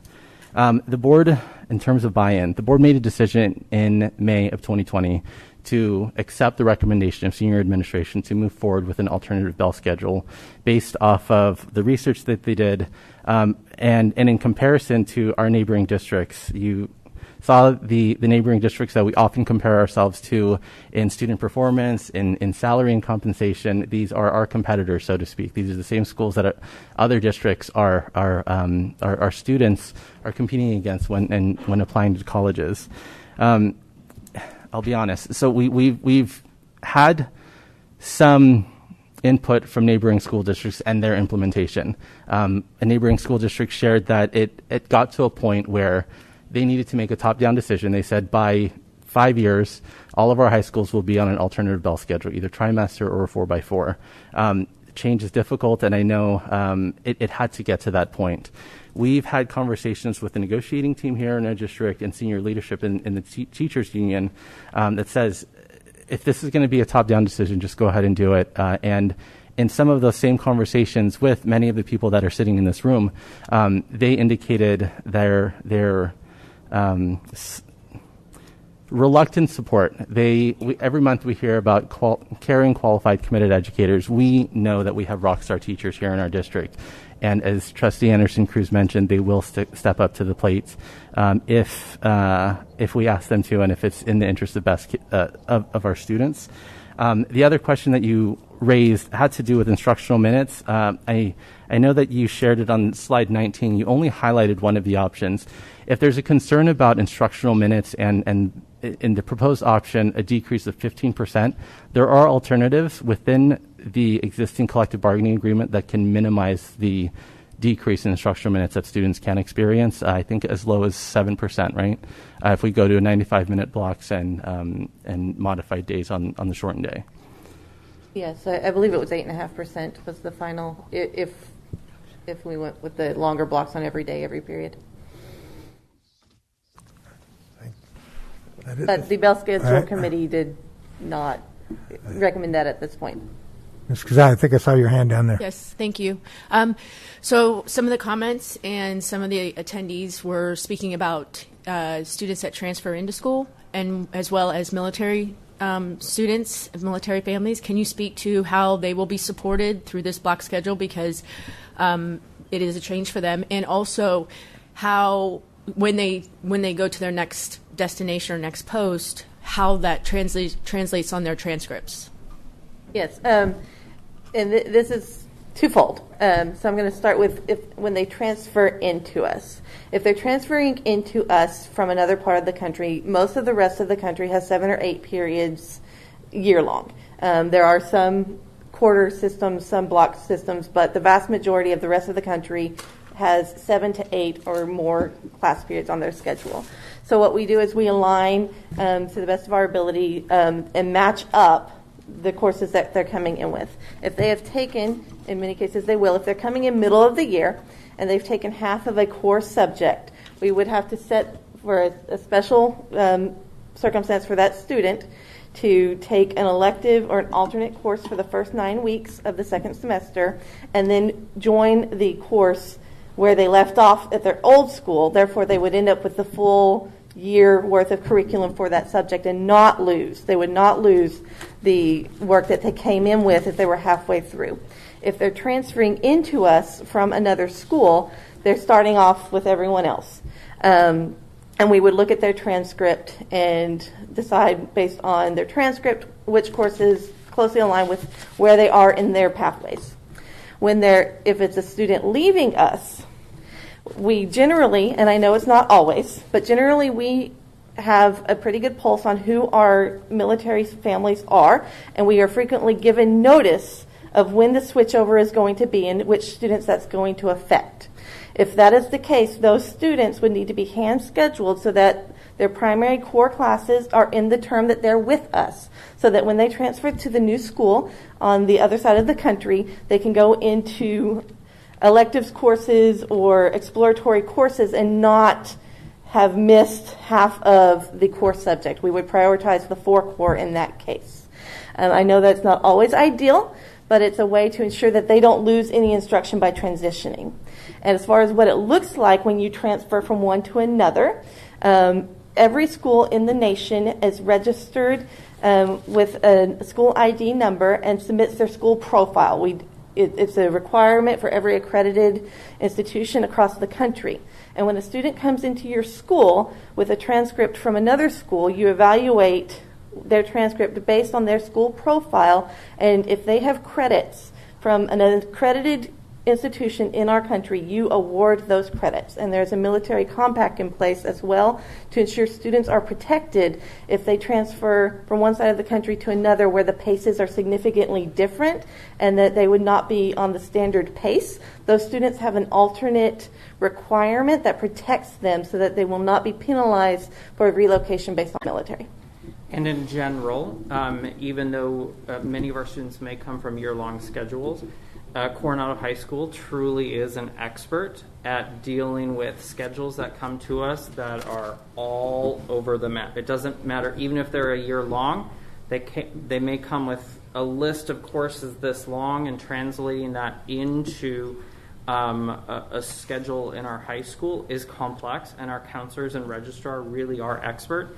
In fact, in a conversation about this with Mindy Hayes, she said to me, in the years I have been here, I've not had one disagreement on for a compact reason related to a student scheduling at Coronado High School. We've met with experts in the field. We've had 2 separate meetings specifically about military, because we want to, again, make sure that we're implementing in a fashion that all students can be supported. And for example, here in front of me, I took transcripts of students that came to us. I had Kathy pull a transcript for a 9th, 10th, and 11th grader, a 9th grader that joined us halfway through the year. And just sitting by myself with what I knew about how to schedule a military student, it was not difficult to get them a path that would really benefit them. And then if you go back to transition is hard. And we know that military students are both experts at it, but that doesn't mean it isn't hard. And so for a new student at a new school to be introduced to 3 teachers and spend 90 minutes a day with peers that they are going to build relationships with, because the amount of the time they're together, can also be very much seen as a benefit. I have one more question, if I may. After speaking with peers, and then such peers obviously have students that have graduated in 4x4. How has the transition from a 4x4 in high school supported them in transitioning to a college experience? Have you talked to any of your peers about that?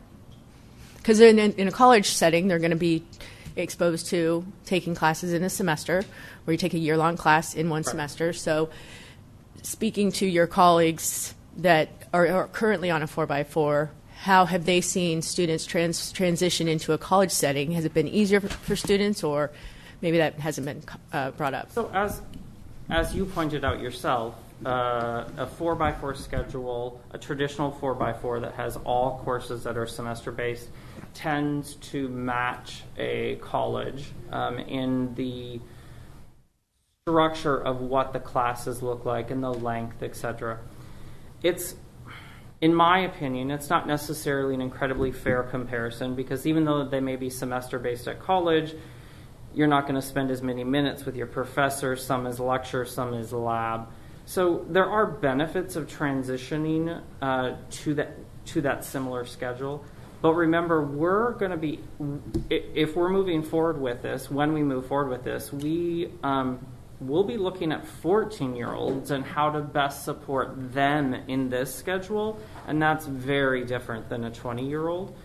Ultimately, I think it's less about the structure and more about, in the 230 credits you need to graduate, where did you at any given point in your high school career have the option to make decisions to explore something new or different or extend? I think it's more about how did you make good use of your 4 years you were in high school. We already know that these people sitting beside me now produce students that are some of the best in the nation. So we have that academic, and you've heard from them that is a concern, that will lower, that impact will lower. But how is a different structure going to give students the ability to take the time in high school, which has less even though it's a permanent record on your transcript, it's still much less important in your life than the decisions you make in the future. So where we can give you flexibilities now to explore can have a positive impact on either college or career. Trustee Valdez Clayton, I see you sitting over there. Did you have any questions you wanted to ask? Let's give you a turn. Oh, she's muted. Mike, you're muted, I think.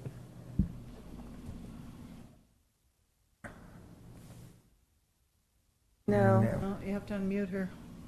Well, she's not showing muted. Right.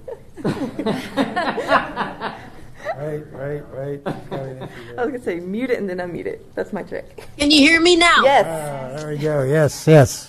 There we go. Can you hear me? Yes, ma'am. Yes. Yes. Yes. Okay. Principal Schmeichel and Assistant Principal Burling, thank you so much for the information presented tonight. I know it was a lot of hard work and years of planning. I want to thank you for that. I think we're talking about apples and oranges when we're talking about the implementation versus the wisdom in implementing it at this moment in time within the context of pandemic. I'm going to ask you just one question as the leader of the site that's about to implement the 4x4. Instead of going through all of the points that were elaborated by all the well-versed community members, I'll just make it a very simple one. Do you think this is the best time to implement a 4x4 schedule for your faculty and staff, where we have over 42 faculty members, 5 department heads, including from math, science, history, foreign language, represented by Mr. Bayless, who have largely contradicted a lot of what you and Ms. Burling are presenting to us tonight in terms of the timeline, the collaboration, the accountability, the transparency, even the benefits, the educational benefits. In fact, one of your science heads artfully presented a video to the board members, which we have all seen, stating that there is no replacement for the instructional minutes that you yourself admit are going to be lost in this 4x4 schedule. And again, the question is simple. Rather than elaborating on all of the points, if this is the right time to implement this 4x4 schedule at this moment when you don't have buy-in from your own staff and department heads? So let me start by saying that question is not simple. I am going to preface my answer. I assume this board and the teachers at Coronado High School understand how much I and we respect the hard work that they do. And I also know that in the profession of education, or really any profession, when it comes to making tough decisions, that there are going to be varying degrees of opinions on what should happen and when it should happen. Because I have 9 years of experience at Coronado High School, I'm going to assume and believe that Coronado High School staff are going to are going to show a level of respect for varying opinions, both either from me or other people on the board or in the community.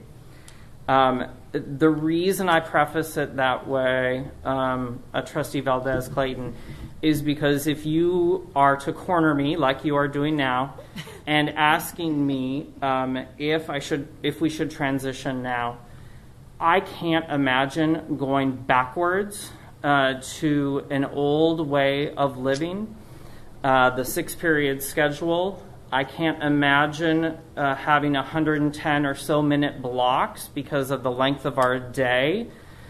As much as there is a lot to be learned about this schedule, I myself have taught on a 4x4 block period. I will say it was over 20 years ago, so I'm dating myself. So because it was over 20 years ago, I can't compare that necessarily to what the staff of Coronado High School are going through right now.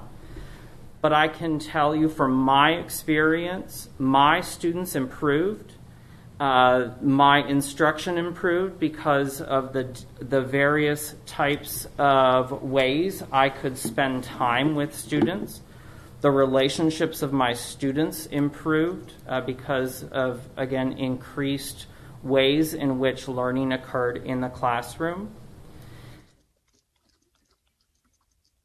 Take away the aspect that there's contention of how this process occurred, and you now look at, is this change, should this change happen at the end of a pandemic? So we have two really, really big things that maybe have never happened in another high school. A major change in a process that was contentious and during a pandemic. But again, with that said, I need to be true to myself, and my professional and personal opinion is that transitioning to the 4x4 will be good for our students. Thank you. Thank you.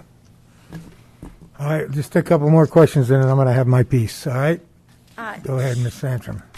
The questions by Trustee Anderson-Cruz and Valdez-Clayton, I'm not sure we've gotten a straight answer. Trustee Anderson-Cruz asked, what are we going to do to build consensus? If we're going to do this, how are we going to get everyone on board as a community? I mean, we heard tonight from two former CUSD board members, well-respected. Oh, I'm sorry, we didn't hear from Mr. Seeger. He sent us a message expressing the same issues. So I'm not sure I heard an answer to that, and I gave a lot of information, but I share the same question as Trustee Valdez-Clayton. Is this the best time?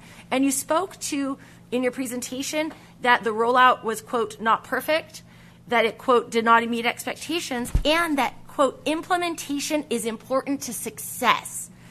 And I think we can all agree with those statements. I think everyone in this room would 100% agree with those statements. And you've been posed some tough questions that I think highlight my concerns. So I just want to ask, because anticipating that we might have this again, on the chart that you've used a couple of times, I have it as page 181. I think, would you agree that there is no such thing as an apples-to-apples comparison for this schedule for our school? Compared to other 4x4 schools? Correct, in terms of size and student body and teaching staff. Yeah. Can you pull up our slide 8 where it had the list of the other schools in our area? Yeah, there you go. Okay, that one. This is the list. I referred to this in the presentation of the traditionally top performing schools in our region. And as you can see, Sage Creek is close to our size. They are a 4x4 school. They are currently nationally ranked 660, state ranked 92, and San Diego ranked number 11. Coronado High School is currently ranked 1,516 nationally, 213 in the state, and 23 in the San Diego region. So there is a campus that is our size in our region on a 4x4 system. Wait, or they trimester. I apologize. Trimester. I apologize. They're on a different block system. So no, That's not apples to apples. Right. But they are on a block, an alternative format than our own. And of the schools on that list, 6 of them are currently performing very well and or above us in all of the rankings. And of those 6, 5 are either 7-period days, trimesters, or 4x4s. And Trustee Antrim, I want to correct something you said because it's not exactly what I had reiterated. I did not say that that there was contention against any particular bell schedule. I said there was contention about the decision-making process.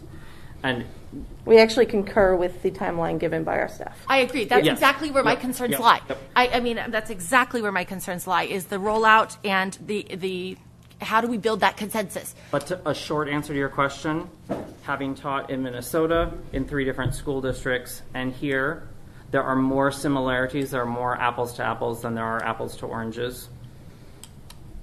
In terms of teacher to student ratio, do we have those data points for the comparison schools? Oh, you mean number of students in a classroom? Yes. We have one of the smallest class sizes in the county. I'm sorry, not classroom sizes, student to teacher, because one of the concerns raised is that some of the schools where it's successful have larger teaching teams available to handle the faster pace and those things. I don't have the data in front of me, but I can tell you that the student to teacher ratio is actually higher in the larger districts.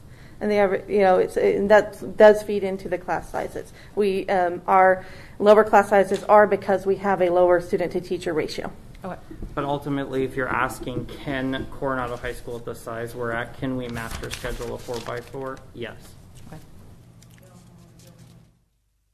Yeah, and again, it just goes back to what are we doing to build that consensus? Because, I mean, when I first heard about the 4x4, I thought it sounded fantastic. I would sign up for it. It suits my style of learning. But how do we force people to do it that are adamantly opposed and then send our kids into a school after a year of depression, anxiety, pandemic, and fear to the unknown with teachers that don't want to be doing it? That question or statement is one of the reasons we're here tonight, in a sense. And I'm not standing here right now. I'm not going to be able to answer that question for you. What I will say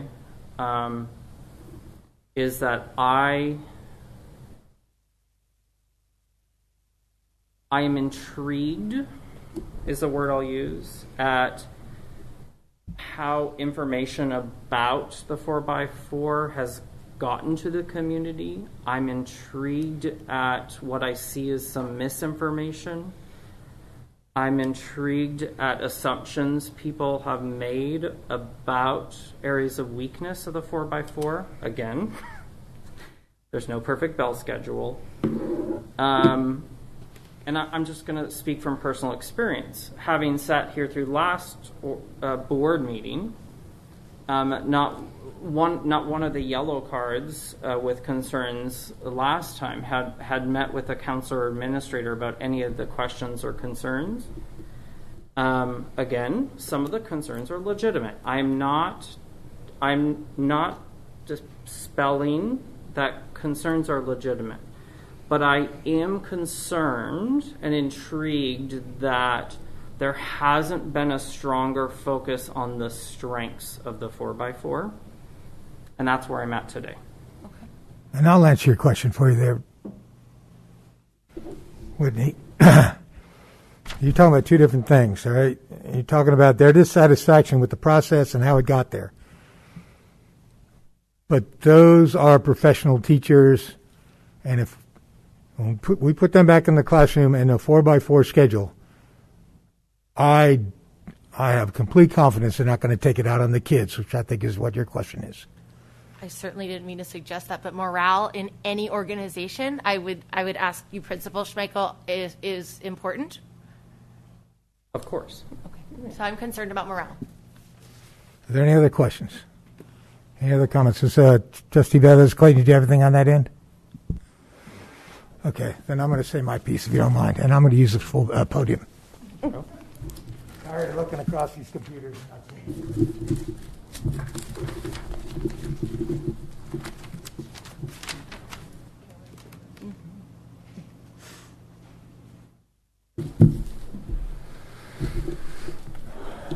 It makes me, I haven't slept well in 2 weeks. It makes me quite ill to stand up here and have to go through this tonight.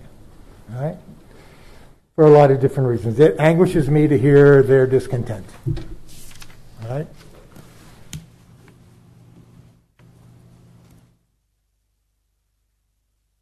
But we as a board, and not you two, all right, But Helen and myself and Esther, we voted this thing. It's a 5-0 vote with Julie Russell and Maria Simon this time last spring. Okay? All of the things that you heard tonight, all of the problems with the 4x4, we heard them then. I didn't hear anything new tonight. Right? But we went ahead. All right? Now, I regret deeply that they feel cheated in the way this thing came about. But the fact of the matter is, in the May meeting of last year, we voted the 4x4 will happen in the fall of 2021. Trustee Simon desperately wanted it to happen way back 9 months ago, whatever that was. And she had support in those areas. But we extended it out because of some of the reasons that they state and that you state.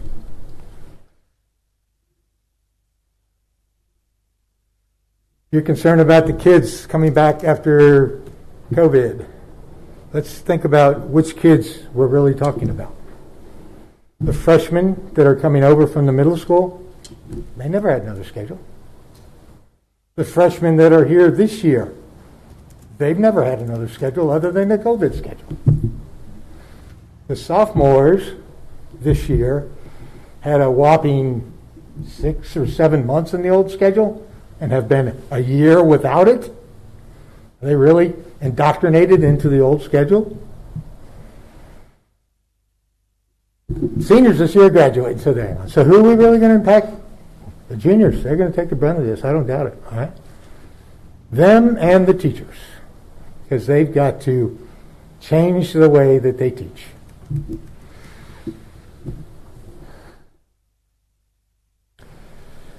So let's talk about how we got to this 4x4 historically. There was a man that's the superintendent here. His name is Carl Mueller. He taught at that high school, or he was the principal at that high school 7, 8 years. I can't remember exactly.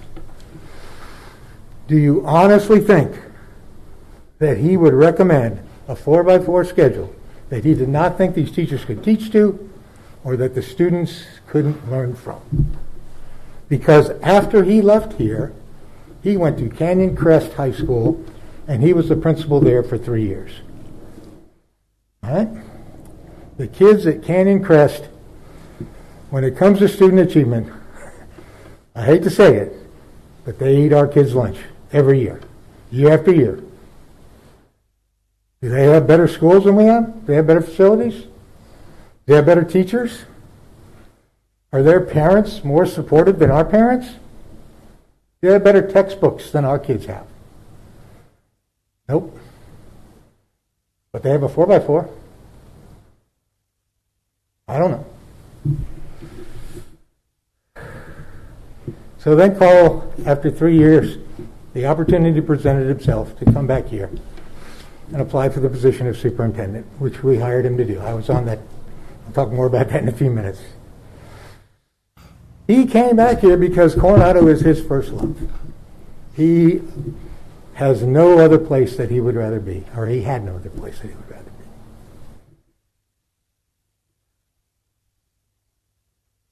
be. And he's all about every child every day. And when I read every child every day, to me that says we need to maximize the student achievement for every child every day. That's what I think. I think that's what Carl thinks. Carl's not here tonight. Right? He can't speak for himself, so I don't want to put too many words in his mouth. We have had a lot of pushback tonight, some rightfully so. I apologize again for the whatever miscommunications happened to get us to this point. I feel terrible that you feel so strongly that your words were not listened to. Maybe they were, maybe they weren't. But we voted to implement the 4x4 a year ago. And at that point in time, either the resistance needs to stop or you go work somewhere else. I mean, I hate to say that. I don't want you to go to work anywhere else.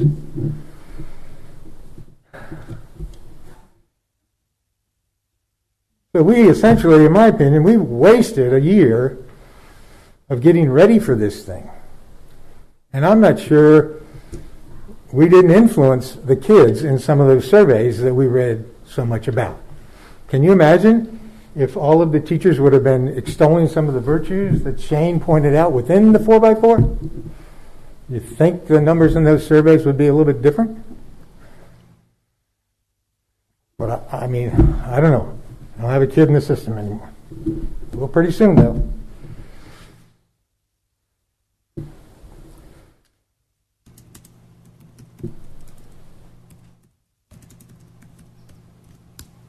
So we're going to have a couple of choices here tonight, okay?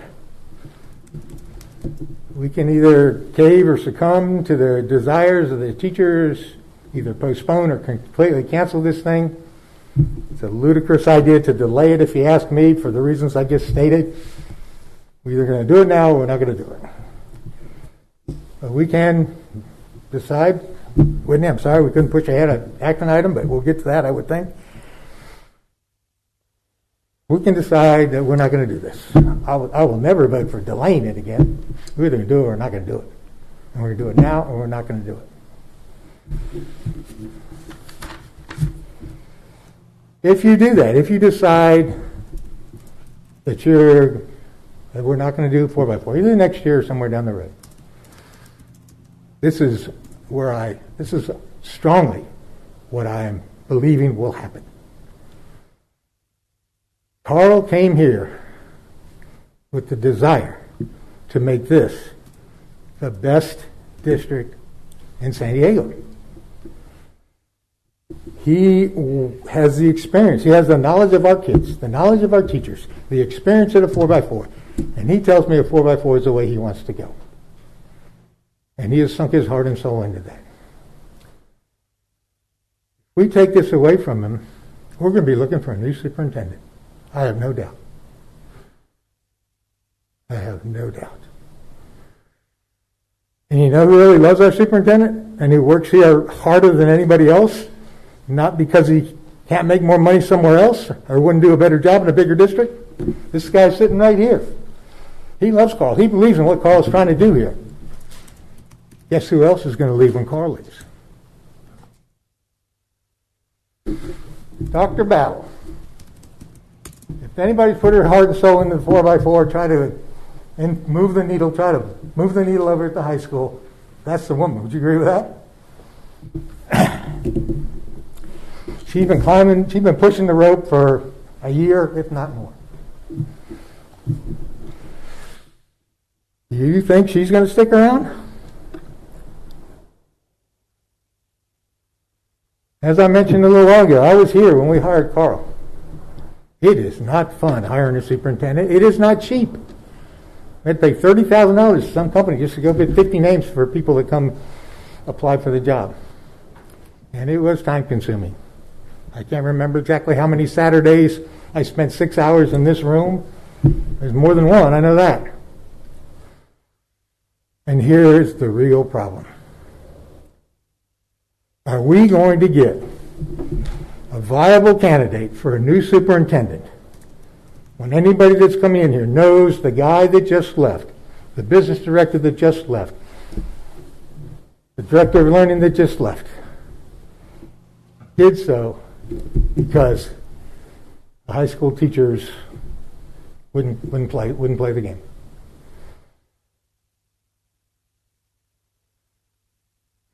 I don't want to be part of that process. I don't want to hire somebody from a stack of nobodies. And it gets out. And like I said, where's Carl tonight? We got an email from him. Said he wasn't well. But I don't know if he's in a hospital bed. I don't know if he's resting comfortably at home. I don't know if he's on a beach in Hawaii. I really don't. But I tell you one thing he's doing. He's looking at the want ads. He's looking at the want ads. So that's where I stand on all this. I was a believer that this was going to work a year ago. I regret deeply that the teachers feel cheated, and But I come from a different kind of background, I guess, and at some point it's time for them to either toe the line or not toe the line.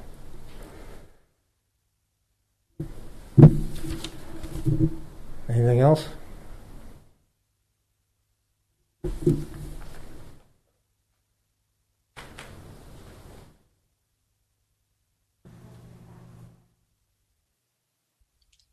Any other conversation about this topic?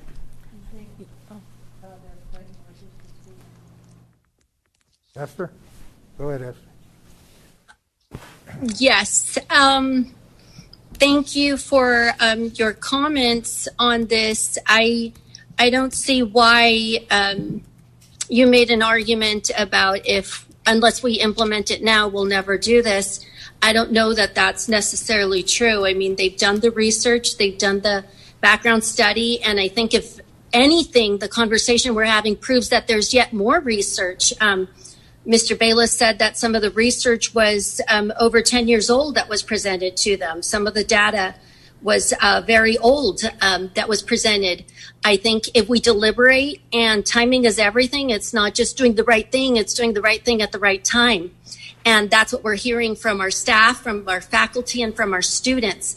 They don't want it after they already went through so much during the pandemic. And I see the point and the wisdom that Mr. Schmeichel is imparting and saying, there was already a transition. Let's just transition them a little bit more. I don't know that that's wise given the what Trustee Antrim mentioned in terms of the social, emotional, and anxiety that's already been caused to this unique student population. But I would like to hear from our only educator that's on our board, which is Dr. Anderson Cruz, what your thoughts are.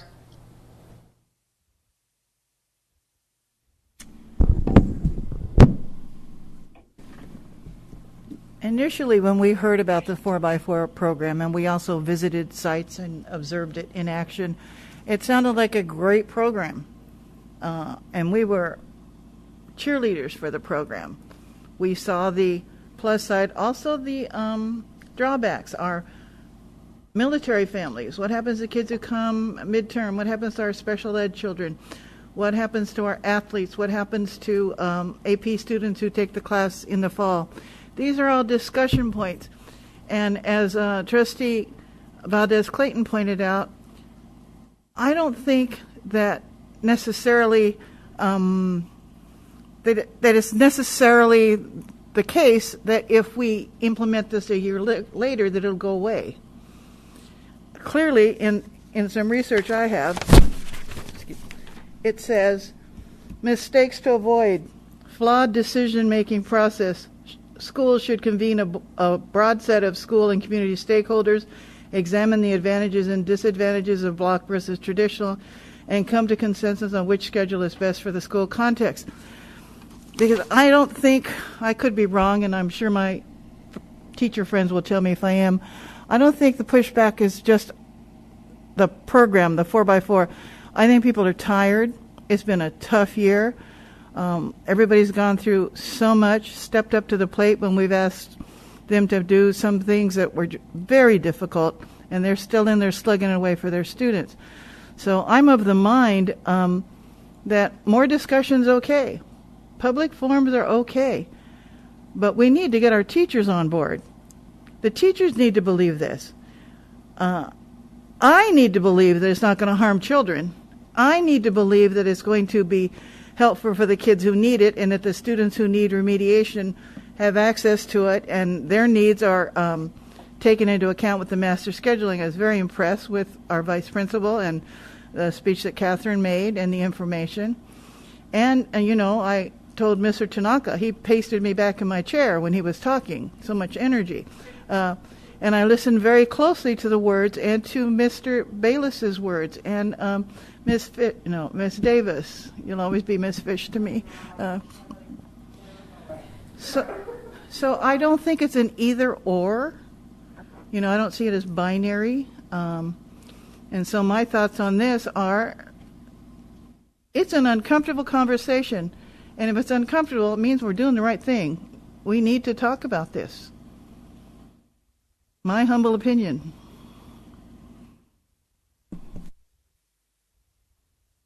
Anyone else? Yes, I'd like to just respond and point out a couple of points that I pulled together. As I mentioned before, I think the 4x4 would be great for me. I'm concerned about the students that aren't sure how it would be for them and the fact that they only have one high school here. They don't get to choose. A lot of the districts that we're looking at have multiple high schools to choose from, and I think that is a huge predictor of success, is choice. And I'm all about democracy and fairness, and democracy is about the opportunity to participate and have your voice heard.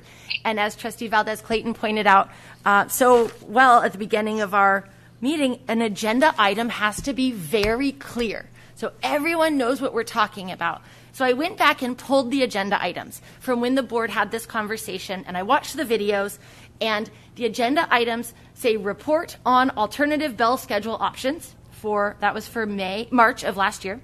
May, when the board actually voted, it simply said approval, Coronado High School 2020-2021 bell schedule. To me, I can't find anywhere in writing that before that meeting it said 4x4 vote.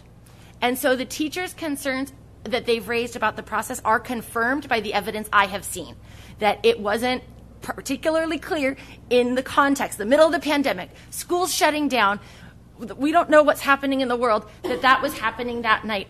And when you watch that video, there was only one speaker on the subject, and it was Ms. McGreevy, and she presented some student thoughts about the 7 period, about 5 extra minutes in a class. Nothing about a 4x4 bell schedule did she bring in, and certainly nothing with the energy or fervor or meticulous detail that we've heard tonight or on in the other things we've received that we've referenced. So the strategy and the rollout is one of the most effective predictors of success in any policy, and then enforcement and encouragement, right? And we don't have that. And I will just point out, if you wouldn't mind, Cammie, what Dr. Anderson-Cruz was referring to, because I think it's really important where that quote came from. In the presentation here on page, it's the slide that says the document, here it is, block scheduling research document. It's linked at the bottom of 2 pages. It's a hyperlink. There it is. If you could click on that, please, so we can all see it. And scroll to the bottom of page 2. This is a document from the San Diego County Office of Education about 4x4s. And scrolling down, mistakes to avoid. This is where Dr. Anderson-Cruz was reading from. The number one mistake to avoid in implementing a 4x4 schedule is a flawed decision-making process. And I think Principal Schmeichel and Vice Principal Burling even agreed, and I think everyone in this room agrees, that this is our problem here right now. And whatever failure to communicate happened, I think we have a chance to remedy it and to bring the parties together to the table. I don't view it as caving.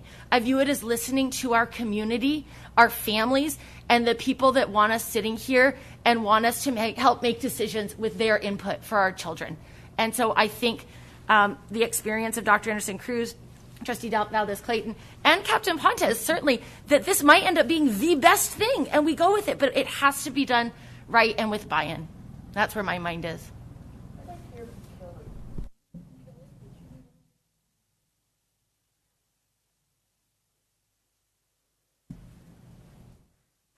Hello. So it's been, I've really just tried to take in everything that's been said tonight. I want to start by saying that everyone here, I respect you all so, so much. It's been so, nice getting to know all of the board members on such a personal level, but also all of my teachers. And so I think that, personally, I'm a senior, so this is a little bit outside of my scope, but I feel like we should do our best to listen to the students and the teachers, but also the board members who have put a lot of hard work into this, because this is a huge decision and it affects a lot of people. And I think that the best way to move forward, in my personal opinion, is to have everyone collaborate, to have these uncomfortable conversations, and to try to work towards a solution, whichever way we choose to go. Thank you. Add, this is in no way disrespect for Carl Mueller. I have the utmost respect for Carl. He's been an excellent superintendent, in my opinion. So I hope that isn't received in that way. It's not how it's intended. This is intended so that people can collaborate and come to a decision that's mutually beneficial. I mean, I didn't run for school board to just sit back and watch students be harmed. I'm very concerned that our students actualize their full potential. And I know that our teachers are dedicated professionals. They do a great job with the kids. And I would like to see more consensus and figure out ways to get to where we want to be so we're all on the same page and do what's best for our kidlets. And your comments, Captain Pontes, about losing incredible leaders like Superintendent Mueller, Assistant Superintendent Salamanca, Dr. Battle, scares me to death, and I hope we don't.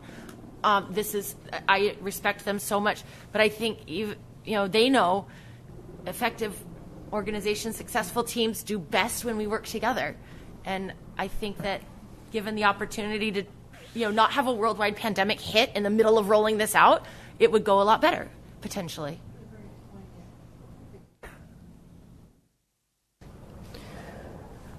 Also, I have concern that we're at the point of the number one mistake that's being made, and if pushing without consensus, so we do need stronger consensus within the teachers. Maybe it's clarity, maybe it's rectifying concerns for students that are underperforming, and especially underperforming during COVID. Concerns for those students that take AP classes, ensuring that when they take the AP tests that will have support, and resting those concerns amongst the parents, amongst the teachers.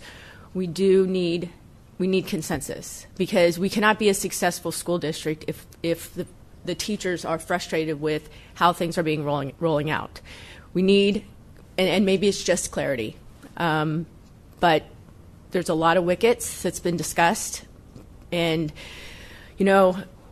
as a teacher at USD, I teach in the business school, and to me, a 4x4 looks terrific because we're all on semesters, and it does help students, kind of make that transition. But to Mr. Schmeichel's point, we're dealing with 14-year-olds, not 20-year-olds. However, going from college, which Kelly will be doing soon, will be transitioning. So there's benefits from both sides of a 4x4 or not a 4x4. But I think clarity and buy-in is absolutely necessary. Otherwise, we're starting something and going in head first with mistake number one.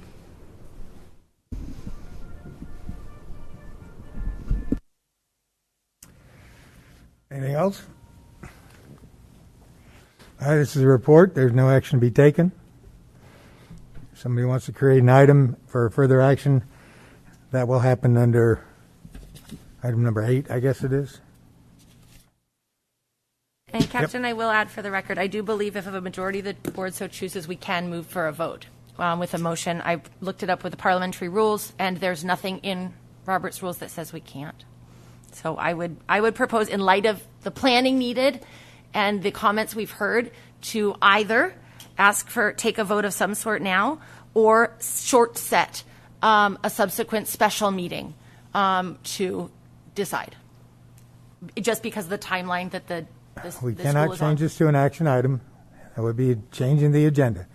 If you want to set a new agenda, another meeting, an action item, and we'll take that up in organizational business in item number 8. But I'm not going to call for any votes or anything right now. If you want to recommend guidance or something like that, you're welcome to do that. But that's the best we can do. We'll bring a parliamentarian next time. Thank you. I wouldn't count on that. All right, and we're going to close this item. We're going to take a 10-minute break, and we'll see how much longer we need to go. Thank you, everybody.